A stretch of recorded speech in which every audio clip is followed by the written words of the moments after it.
فردوس ابلیس حسن بن صباح اس کے باطنی فدائیوں اور مصنوعی بحشت کی پراسرار داستان۔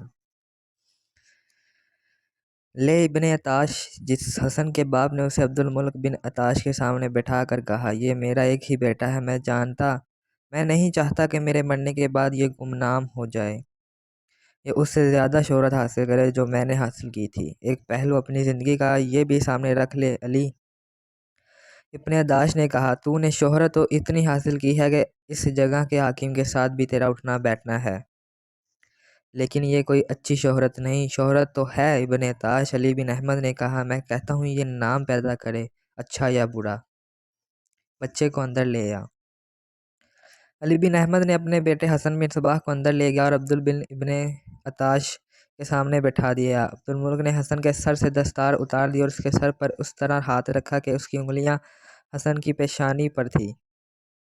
عبد الملک نے انگلیاں اس کی پیشانی پر آہستہ آہستہ پھیریں، پھر اس کا چہرہ دونوں ہاتھوں میں تھام کر ذرا اوپر کیا، حسن کی آنکھوں میں بڑی غور سے دیکھا، پھر اس کے دونوں ہاتھوں کی ہتھیلیاں پھیلا کر دیکھی۔ ہتھیلی کو غور سے دیکھتے دیکھتے عبد الملک نے اپنے چہروں تیزی سے پیچھے کر لیا، چہرہ یوں تیزی سے پیچھے کر لیا جیسے اس بچے کی ہتھیلی سے اچانک سانپ نکل آیا ہو۔ عبد الملک بن عطاش نے کاغذ قلم لے کر کاغذ پر قلم سے کھانے بنائے اور ہر کھانے میں کچھ لکھا۔ وہ وقفے وقفے سے حسن کے چہرے کو دیکھتا تھا۔ جا بچے، اپنے عطاش نے حسن سے کہا، تو باہر جا بیٹھ۔ حسن بن صباح باہر نکل گیا تو ابن عطاش نے اس کے باپ کی طرف دیکھا اور دیکھتا ہی رہ گیا۔ جو کہنا ہے کہہ دے ابن عطاش۔ علی نے کہا، میں جانتا ہوں کہ جو تو کہے گا وہ تجھے تیرے علم اور ستاروں نے بتایا ہے۔ تیری بیوی کی کوکھ سے ایک نبی پیدا ہوا ہے۔ ابن عطاش نے کہا، نبی؟ علی بن احمد نے حیران سا ہو کے پوچھا، نبوت کا سلسلہ تو ختم ہو چکا ہے۔ نبوت کا سلسلہ اللہ کی طرف سے ختم ہوا ہے۔ ابن عطاش نے کہا، اللہ کے بندوں کی طرف سے یہ سلسلہ ختم نہیں ہوا، نہ کبھی ختم ہوگا۔ اب تک کتنے ہی آدمی نبوت کا دعویٰ کر چکے ہیں۔ کیا تو نے صاف ابن سعد مدنی کی نبوت کا قصہ نہیں سنا؟ وہ یہودی تھا، اس نے محمد صلی اللہ علیہ وآلہ وسلم کی زندگی میں ہی نبوت کا دعویٰ کر دیا تھا، اور آپ صلی اللہ علیہ وآلہ وسلم سے اس کی ملاقاتیں بھی ہوئی تھی۔ حضرت صلی اللہ علیہ وآلہ وسلم نے ایک بار اس سے پوچھا، کیا تجھ پر وحی نازل ہوتی ہے؟ صاف ابن سعد نے جواب دیا، میرے پاس ایک صادق اور ایک کاذب آتا ہے۔ صادق اور کاذب کا کیا مطلب ہے؟ علی بن احمد نے پوچھا۔ مطلب سمجھنے کی کوشش کرو۔ علی بن عطاش نے جواب دیا، مطلب یہ ہے، میرے پاس ایک فرشتہ آتا ہے اور ایک ابلیس۔ وہ کہنا یہ چاہتا ہے کہ فرشتہ بھی اور ابلیس بھی اس کے دماغ میں اپنے اپنے اشارے اور اپنے اپنے موڑے گیپ ڈال دیتے ہیں۔ دراصل بات یہ تھی کہ صاف ابن سعد عالم سحر میں مہارت رکھتا تھا۔ سحر ہم بھی ہیں، اس علم کے اسرار اور رموز میرے پاس بھی ہیں، لیکن یہ علم یہودیوں کو اتنا مرغوب ہے کہ انہوں نے اسے بہت ہی طاقتور بنا دیا ہے اور اس میں ابلیسیت بھر دی ہے۔ ان کے ساحر بالکل صحیح پیش گوئی کر سکتے ہیں۔ صاف ابن سعد بھی پیشن گوئی کر سکتا تھا۔ اس نے یوں بیان کیا کہ ایک فرشتہ اس کے پاس آتا ہے جو اسے خدا کا پیغام دیتا ہے، اور ابلیس بھی آتا ہے جو اسے آنے والے حالات بتا جاتا ہے۔ تم میرے بیٹے کی بات کر رہے تھے، حسن بن صباح کے باپ نے کہا، یہ کس قسم کا نبی بنے گا؟ جیسے کئی اور بنے ہیں۔ ابن عطاش نے کہا، تم محمد صلی اللہ علیہ وآلہ وسلم کو آخری نبی مانو نہ مانو، میں حدیث کا منکر نہیں ہو سکتا۔ جھوٹے نبی آتے رہیں گے اور تمہارے سامنے ایسی ایسی باتیں کرتے گئے جو تم نے ہی نہیں تمہارے باپ و دادا نے بھی نہ سنی ہوگی۔ ان سے خبردار رہنا اور اپنے ایمان کو ان سے محفوظ رکھنا، یہ تم میں گمراہی اور فتنہ پھیلائیں گے۔ طلحہ اسدی نے نبوت کا دعویٰ کیا تھا، تم نے مسلمہ کذاب کا نام سنا ہوگا۔ پھر ایک عورت سجاہ بنت حارث نے بھی نبوت کا دعویٰ کیا تھا۔ پھر ہوا کیا؟ صاف ابن سعد نے اسلام قبول کر لیا تھا۔ طلحہ مسلمان ہو گیا تھا۔ اس نے نبی بن کر اتنی شہرت حاصل نہیں کی تھی جتنی مسلمان ہو کر میدان جنگ میں اسے ملی۔ اگر تو آنے والے وقت کے پردے اٹھا سکتا ہے تو بتا۔ علی بن احمد نے کہا، میرے بیٹے کا مستقبل کیا ہوگا؟ یہ کس انجام کو پہنچے گا؟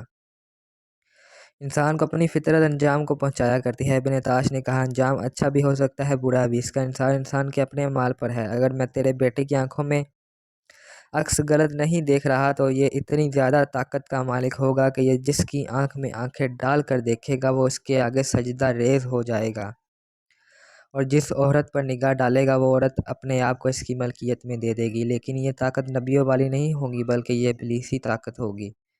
کیا یہ طاقت میرے بیٹے کے حق میں اچھی ہوگی؟ علی بن احمد نے پوچھا، کیا تیری فطرت تیرے حق میں اچھی نہیں؟ ابن عطاش نے کہا، حق میں وقت تک تیری رسائی ہے۔ تیرے جاننے والوں میں کون ایسا ہے جس کا دل تجھے پسند کرتا ہے، لیکن کون ہے جو تیرے آگے تعظیم سے جھک نہیں جاتا؟ کون ہے جو سانپ سے پیار کرتا ہے لیکن ہر کوئی سانپ سے ڈرتا ہے؟ کیا تو اس کا راستہ بدل سکتا ہے؟ علی بن احمد نے پوچھا، کیا اس کے دل میں خوف خدا پیدا کر سکتا ہے؟ دنیا کا بادشاہ خدا ہے۔ ابن تاش نے کہا، سب مانتے ہیں کہ یہ دنیا خدا نے بنائی ہے اور ایک روز خدا اسے تباہ کر دے گا اور یہ قیامت ہوگی، لیکن خدا کے بندوں کے دلوں پر ابلیس کی حکمرانی ہے، اسے کہتے ہیں ابلیسی قوت۔ میں کہتا ہوں میرا بیٹا نام پیدا کرے۔ علی بن احمد نے کہا، نام پیدا کرے گا؟ ابن تاش نے کہا، نام بھی ایسا پیدا کرے گا کہ رہتی صدیوں تک دنیا اسے یاد کرے گی، لیکن اس کی تاریخ خون سے لکھی جائے گی۔ اس پر گناہوں کی سیاہی کے حاشیے ہوں گے۔ پارسائی میں کہا رکھا ہے ابن تاش۔ علی بن احمد نے ایسی مسکراہٹ سے کہا جو مسرت سے خالی تھی، میں بچہ تیری شاگردی میں بٹھا رہا ہوں، اسے ایسے راستے پر ڈال دے کہ تجھ جیسا عالم بن جائے۔ علی بن احمد اپنے بیٹے حسن کو عبد الملک بن عطاش کے حوالے کر کے چلا گیا۔ تھوڑا ہی عرصہ گزرا تھا کہ عبد الملک علی بن احمد کے گھر گیا۔ ان دونوں کی ملاقات تو ہوتی ہی رہتی تھی، لیکن اس رات عبد الملک ابن عطاش کسی خاص مقصد سے وہاں گیا تھا۔ ابن عطاش نے کہا، میں نے تیرے بیٹے کو دینی اور معاشرتی علوم میں رواں کرنے کا قصد کیا تھا، لیکن لڑکے کو ذہن کسی اور طرف لے جا رہا ہے۔ میں تیرے ساتھ یہ بات کرنے آیا ہوں کہ تیرا بیٹا اپنے فرقے کے لیے مفید ثابت ہو سکتا ہے۔ اگر تو اجازت دے دے تو میں اسے اسی راستے پر ڈال دوں اور ان علوم اور عملیات کا اسے ماہر بنا دوں جو اس کے لیے ضروری ہیں۔ تاریخ بتاتی ہے کہ قاسم بن صباح کا باپ جیسا خود تھا ویسا ہی اپنے بیٹے کو بنانا چاہتا تھا۔ عبد الملک ابن عطاش اپنے فرقے کا مذہب صرف مذہبی پیشوا ہی نہ تھا، بلکہ وہ اپنے عقیدے کی تبلیغ اور فرقے کی سربلندی کے لیے زمین دوز کارروائیوں میں بھی لگا رہتا تھا۔ اس کا اپنا ایک بیٹا احمد جوان ہو رہا تھا۔ اس بیٹے کا نام احمد بن عبد الملک ہونا چاہیے تھا، لیکن اس نے اپنے آپ کو احمد بن عطاش کہلانا زیادہ پسند کیا۔ عبد الملک نے اسے اپنے فرقے کی تبلیغ اور دیگر کارروائیوں کے لیے بھیج دیا تھا۔ اس نے حسن بن صباح کو جو تربیت دینی شروع کی، جو اس کے پیش نظر اپنا یہی مشن تھا، اس نے اس کمسن لڑکے میں بڑے کام کے جوہر دیکھ لیے تھے۔ عبد الملک نے حسن کو علم نجوم اور سحر کے سبق دینے شروع کر دیے تھے۔ اس نے دیکھا کہ یہ لڑکا بڑی تیزی سے پورے انہماک سے یہ علوم سیکھ رہا تھا۔ یہ اس کی اضافی تعلیم تھی، اصل تعلیم تو دینی اور معاشرتی علوم کی تھی۔ داستان گو پہلے سنا چکا ہے کہ اس شہر کے حاکم ابو مسلم راضی کو پتہ چل گیا کہ علی بن احمد کا بیٹا عبد الملک ابن عطاش کی شاگردی میں بیٹھا ہے۔ راضی جانتا تھا کہ عبد الملک اسماعیلی ہے۔ علی بن احمد نے راضی کو خلفیہ طور پر یقین دلا رکھا تھا کہ وہ اہل سنت ہے۔ ایک روز ابو مسلم راضی نے اسے پوچھا کہ وہ اہل سنت ہے تو اس نے اپنے بیٹے کو اسماعیلی عطالیق کی شاگردی میں کیوں بٹھایا ہے؟ علی بن احمد نے جواب دیا کہ وہ اپنے بیٹے کو نشا پور امام واقف کی شاگردی میں بٹھانا چاہتا، لیکن اس کے پاس اتنے پیسے نہیں۔ ابو مسلم راضی نے اسے سرکاری خزانے سے اتنی رقم دلا دی اور اس نے اپنے بیٹے کو نشا پور امام واقف کے پاس بھیج دیا۔ حسن بن صباح فارغ التحصیل ہو کر اپنے گھر چلا گیا۔ پھر وہ 20-21 برس بعد اپنے ہم جماعت اور دوست خواجہ حسن توسا کے پاس مروک گیا۔ اس وقت خواجہ توسا سلجوقی سلطنت کا وزیر اعظم بن کر سلجوقی سلطان سے نظام الملک کا خطاب بھی حاصل کر چکا تھا۔ حسن نے نظام الملک سے کہا تھا کہ اس نے اپنی عمر کا یہ اتنا لمبا اور اتنا قیمتی عرصہ روزگار کی تلاش میں دربدر ٹھوکریں کھاتے گزارا ہے۔ اب اسے پتہ چلا ہے کہ خواجہ توسا وزیر اعظم ہے۔ حسن بن صباح نے جھوٹ بولا تھا۔ یہی وہ عرصہ تھا جس عرصے میں وہ ایک طاقت اور ایک انتہائی خطرناک انسان بن گیا تھا۔ وہ آگ میں سے گزر کر کندن بن گیا تھا۔ اس نے ہزارہ پیروکار ہی نہیں بنا لیے تھے، بلکہ ان پر اپنی عقیدت کا پاگل بن طاری کر دیا تھا۔ اس کے یہ جنونی پیروکار کسی ایک شہر یا قصبے میں نہیں بلکہ بڑے وسیع علاقوں میں جنگلوں میں پھیل گئے تھے۔ اس نے یہ مقبولیت اور یہ طاقت کس طرح حاصل کی تھی؟ نشا پور سے پہنچتے ہی وہ اپنے پہلے عطالیق کے ہاں گیا۔ عطالیق عبد الملک ابن عطاش اسے ایسے تپاک سے ملا کہ اسے گلے سے لگایا اور کچھ دیر گلے سے ہی لگائے رکھا۔ مجھے پوری امید تھی کہ تم ایسے ہی خوبصورت جوان نکلو گے، ابن عطاش نے اسے اپنے سامنے بٹھا کر کہا اور اس کے بازوؤں پر کندھوں کو ہاتھوں سے دباتے ہوئے بولا، پٹھوں میں جوانی کی طاقت آ گئی ہے۔ پھر اس کے سر کے دائیں اور بائیں ہاتھ رکھ کر کہنے لگا، میں کیسے جان سکتا ہوں کہ تیرے دماغ میں بھی کچھ گیا ہے یا نہیں؟ محترم عطالیق حسن نے کہا، دماغ میں تو بہت کچھ بھر لایا ہوں، یہ علم ہے، یوں کہہ لیں کہ علم کے الفاظ ہیں جو دماغ میں ٹھونس لایا ہوں، لیکن ایک تشنگی ہے جو بے قراری بن کر دماغ کو ایک سوچ پر قائم رہنے دیتی ہے۔ کیا تو علم کی تشنگی محسوس کرتا ہے؟ عمل کی۔ حسن نے کہا، میں کچھ کرنا چاہتا ہوں، پیٹ بھرنے کے لیے نہیں۔ میں کیا چاہتا ہوں؟ میں اپنے آپ کو اس سوال کا جواب نہیں دے سکتا۔ آپ کی شاگردی میں بیٹھا تو آپ نے بتایا کہ مذہب کیا ہے اور فرائض کیا ہیں، پھر آپ نے مجھے ستاروں سے روشناس کرایا، مجھ پر سحر کے بید کھولے۔ وہ بولتے بولتے چپ ہو گیا، اس طرح دائیں بائیں دیکھنے لگا جیسے بے چینی اور اضطراب پر اس کا قابو نہ رہا۔ کچھ دیر بعد بولا، آپ بتائیں امیر محترم اتالیق، میں کیا چاہتا ہوں؟ میری منزل کیا ہے؟ کہاں ہے میری منزل؟ تیری منزل تیرے اپنے دماغ میں ہے، ابن تاش نے کہا۔ دماغ کو کھوج، یہ کام آپ کریں؟ حسن نے کہا، ہاں۔ 2-3 بار خیال آیا جیسے میں فرعون بننا چاہتا ہوں۔ عبدالملک ابن تاش نے زوردار کہکا لگایا۔ حسن حیرت سے اس کے منہ کو دیکھنے لگا۔ رے اپنی منزل کا سراغ پا لیا۔ تو نے اپنی منزل کا سراغ پا لیا، ابن تاش نے کہا۔ اب تیری بے قراری کو ختم کرنا میرا کام ہے۔ کچھ وقت لگے گا حسن، محنت، مشقت اور ریاض کی ضرورت ہے، وہ میں کر رہا ہوں گا۔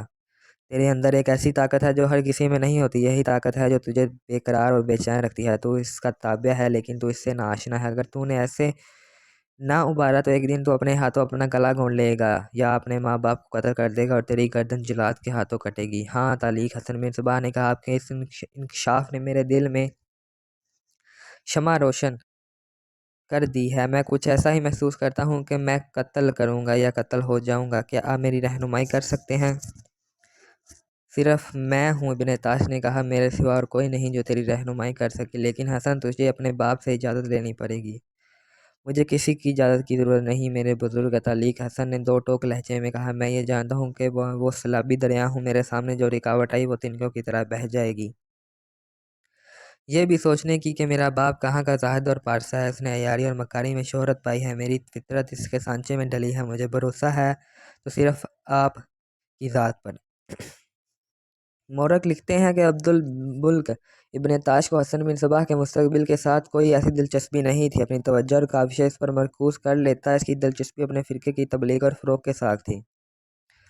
اسلام نے اولین مسلمانوں کے حسن اخلاق سے مقبولیت حاصل کی تھی، وہ دور دور پیچھے رہ گیا تھا۔ 5ویں صدی گزر رہی تھی، فرقہ بندی نے اسلام کی بنیادیں ہلا ڈالی تھی۔ اسلام اگر کھانے پینے والی کوئی چیز تھا تو اس میں زہریلی ملاوٹیں گھول دی گئی تھیں۔ اسلام اگر پہرن تھا، اس کا گریبان بھی اور اس کا دامن بھی تار تار ہوا جا رہا تھا۔ اس کی صرف آستینیں محفوظ تھیں اور ان آستینوں میں سانپ پرورش پا رہے تھے۔ عبدالملک ابن تاش انہی سانپوں میں سے تھا۔ حسن بن صباح کے باپ کی بات تو داستان کو سنا چکا ہے۔ حاکم شہر ابو مسلم راضی کی دوستی قائم رکھنے کی خاطر قسمیں کھا کر کہتا تھا کہ وہ اہل سنت و جماعت ہے، لیکن وہ اسماعیلی تھا، بلکہ وہ اسماعیلی فرقے کے لیے بھی سراپا توہین تھا۔ اس کا اگر کوئی مذہب تھا تو وہ فریب کاری تھی، اس کا عقیدہ اگر تھا تو وہ عیاری تھی۔ تاریخ ایک دلچسپ بات بتاتی ہے، حسن بن صباح علی بن احمد کا بیٹا تھا، اس لیے اس کا نام حسن بن علی ہونا چاہیے تھا، لیکن حسن نے حسن بن صباح کہلانا زیادہ پسند کیا۔ اس کی وجہ یہ بتائی گئی ہے کہ اس کے پردادے کا نام صباح تھا۔ اس کے کردار کے متعلق جو روایات سینہ بسینہ حسن تک پہنچی وہ عیاری اور فریب کاری کی وارداتیں تھیں۔ اس وقت کی سوسائٹی میں اس کا کوئی مقام اور کوئی رتبہ نہیں تھا، لیکن بادشاہ اپنے بڑے بڑے حاکموں تک اس کی رسائی تھی اور لوگ اس کی فطرت سے آگاہ ہوتے ہوئے اسے عزت کی نگاہ سے دیکھتے تھے۔ حسن بن صباح کو اپنے پردادا کی یہ فطرت اور اس کی یہ شہرت اتنی اچھی لگی کہ اس نے اپنا نام حسن بن علی کے بجائے حسن بن صباح رکھ لیا۔ تاریخوں میں اس کا نام حسن بن صباح حمیری لکھا گیا ہے۔ اسے ظاہر ہوتا ہے کہ حسن بن صباح کس فطرت کا انسان تھا۔ اس نے ایک بار پھر عبدالملک ابن تاش کی شاگردی کر لی، لیکن اب یہ شاگردی در پردہ تھی، کیونکہ ابن تاش اس سے بڑے ہی پراسرار راستے پر ڈال رہا تھا۔ ابن تاش اس سے کہا کرتا تھا کہ اس کا کام شہروں اور قصبوں میں نہیں ہوگا، بلکہ اس کی زیادہ تر زندگی جنگلوں، بیابانوں، غاروں میں گزرے گی۔ اگر حسن بن صباح کے ماں باپ دیکھ لیتے کہ عبدالملک ابن تاش ان کے نوجوان بیٹے کو کس قسم کی تربیت دے رہا ہے تو وہ اسے اس کی استاذہ کی شاگردی سے فوراً اٹھا لیتے۔ ابن تاش اسے کئی گھنٹے مسلسل ایک ٹانگ پر کھڑا رکھتا تھا، وہ گرنے لگتا تو اسے 1-2 کوڑے لگا دیتا۔ وہ 2-3 دن اسے بھوکا رکھتا اور اس کے بعد اسے کھانے کو جو کہ کچھ دانے دیتا۔ اپنے آپ کو پوری طرح قابو میں رکھنے کے لیے ابن تاش نے اسے اس امتحان میں بھی ڈالا تھا کہ ایک کمرے میں انتہائی خوبصورت اور نوخیز لڑکی کو برہنہ کر کے اس کے سامنے بٹھا دیا۔ اس کے سامنے دیوان پر ایک چھوٹا سا سیاہ دائرہ بنا کر کہا وہ اپنی نظریں اس دائرے پر مرکوز رکھے اور ایک لمحے کے لیے بھی لڑکی کی طرف نہ دیکھے۔ علم ساحر کے عالم لکھتے ہیں کہ تربیت کے اس مرحلے سے کامیاب نکلنا تقریباً ناممکن ہوتا ہے، خصوصاً نوجوانی کی عمر میں یہ مرحلہ اور زیادہ مشکل ہو جاتا ہے۔ حسن بن صباح جیسے کردار کا نوجوان اس مرحلے کو برداشت ہی نہیں کر سکتا۔ استاد اس مشق کو اس طرح اور زیادہ مشکل بنا دیا کرتا تھا کہ حسن دیوار کے دائرے پر نظریں مرکوز رکھتا تو لڑکی کبھی اس کا ایک ہاتھ پکڑ لیتی، کبھی اس کے قریب ہو جاتی اور کبھی اس کے سر پر ہاتھ پھیرنے لگتی۔ کمرہ بند ہوتا تھا اور کمرے میں ایک حسن ہوتا اور یہ حسین لڑکی۔ اپنے آپ کو قابو میں رکھنے کی یہ مشق حسن سے بار بار کروائی گئی اور حسن سوئی کی اس ناکے میں سے بھی گزر گیا۔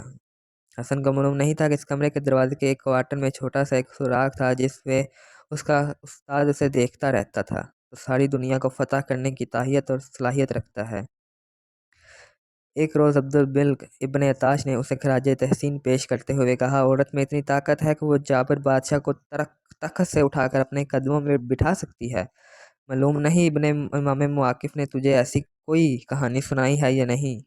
جولیس سیزر روم کا بڑا ہی زبردست، طاقتور اور جنگجو بادشاہ تھا۔ اس زمانے میں وہ روم ہی ایک جنگی طاقت تھی جس کے خوف سے دنیا لرزتی تھی۔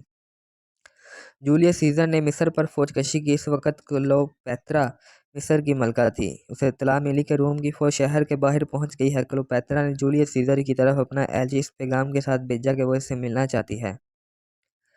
جولیس سیزر نے سن رکھا تھا کہ کلوپیترا کے ہاتھ میں کوئی ایسا جادو ہے جو ہر حملہ آور بادشاہ کو اس کا غلام بنا دیتا ہے۔ جولیس سیزر کو ابھی یہ بھی بتایا گیا کہ کلوپیترا کے ہاتھ میں کوئی جادو ہے یا نہیں۔ وہ اپنی پرشباب نسوانیت کا ایسا جادو چلاتی ہے کہ حملہ آور بادشاہ کتنا ہی پتھر دل کیوں نہ ہو، اس کے آگے موم ہو جاتا ہے۔ ان کا حکایات اور روایات کے پیش نظر جولیس سیزر نے کلوپیترا سے ملنے سے انکار کر دیا۔ اس نے تہیہ کر لیا تھا کہ ملکہ مصر کو اس وقت دیکھے گا جب رومی فوج شہر میں داخل ہو کر مصری فوج سے ہتھیار ڈلوا چکی ہوگی۔ جولیس سیزر نے شہر کو محاصرے میں لینے کا حکم دیا۔ وہ بادشاہ تھا، اس کا خیمہ ایک سفری محل تھا۔ محاصرہ مکمل ہونے کے ایک دو روز بعد ایک دیر عمر جو مصری تھا اپنے کندھے پر ایک قلین اٹھائے جولیس سیزر کے خیمے کے سامنے آن رکا۔ قلین گولائی میں رول کیا ہوا تھا، اس مصری نے کندھے پر اٹھا رکھا تھا۔ اس نے جولیس سیزر کے محافظوں سے کہا ہے، یہ وہ قلین باف ہے اور یہ قلین جو بہت ہی قیمتی اور بہت ہی خوبصورت ہے بادشاہ کو دکھانا چاہتا ہے۔ ہو سکتا ہے بادشاہ کو قلین پسند آ جائے، وہ اسے خرید لے، اس سے غریب آدمی کا بھلا ہو جائے گا۔ رومی محافظ سے دھکے دے کر پیچھے ہٹانے لگے کہ بادشاہ کے راہ میں مکھل نہ ہو۔ مصری قلین باف نے بڑی اونچی آواز میں بولنا شروع کر دیا۔ وہ کہہ رہا تھا کہ یہ قلین تمہارے بادشاہ کو دے کر ہی جاؤں گا۔ یہ شور شرابہ خیمے میں جولیس سیزر کے کانوں میں پڑا تو اس نے وہیں سے حکم دیا کہ جو کوئی بھی ہے اسے اندر بھیج دو۔ محافظوں نے اسے خیمے میں بھیج دیا۔ خیمے میں جا کر مصری نے جولیس سیزر سے کہا کہ وہ ایک بار قلین دیکھ لے، یہ قلین روم کے بادشاہ کے لیے ہی موزوں ہے۔ جولیس سیزر نے کہا، قلین کھول کر دکھاؤ۔ اس آدمی نے کندھے سے قلین زمین پر رکھا، یہ چورائی میں رول کیا ہوا تھا۔ جب اسے کھولا تو اس میں سے کلوپیترا نکلی۔ جولیس سیزر کا چہرہ تاب شاہی سے سرخ ہو گیا، لیکن کلوپیترا نے جب اپنی پرکشش نسوانیت کا جادو چلایا تو کچھ ہی دیر بعد روم کا اتنا زبردست اور طاقتور بادشاہ جیسے بھول ہی گیا ہو کہ وہ بحیرہ روم کی لہروں کو چیرتا مصر میں کیوں آیا تھا۔ پھر جانتے ہو حسن کیا ہوا؟ جولیس سیزر جو حملہ آور تھا ایک شاہی مہمان کی حیثیت سے کلوپیترا کے ساتھ شہر میں داخل ہوا۔ بہت دنوں بعد جولیس سیزر اپنی فوج کو ساتھ لے کر واپس چلا گیا۔ اس کے جرنیلوں نے روم میں اپنے ساتھی جرنیلوں کو بتایا کہ مصر میں ان کے بادشاہ نے کیا کیا تھا۔ ایک روز جولیس سیزر محل میں بیٹھا تھا کہ اسے اطلاع دی گئی کہ فلاں جگہ فوراً پہنچے۔ وہ اٹھ کر چل دیا۔ محل کے قریب ہی ایک اور عمارت تھی جس میں اسے جانا تھا۔ وہ جو ہی اس عمارت میں داخل ہوا 10-12 آدمیوں نے اسے گھیر لیا اور خنجروں سے اسے بڑی ہی بے دردی سے قتل کر دیا۔ ہاں محترم طلیق، حسن بن صباح نے کہا، میں آپ کی بات سمجھ گیا ہوں، اس سبق کو نہیں بھولوں گا۔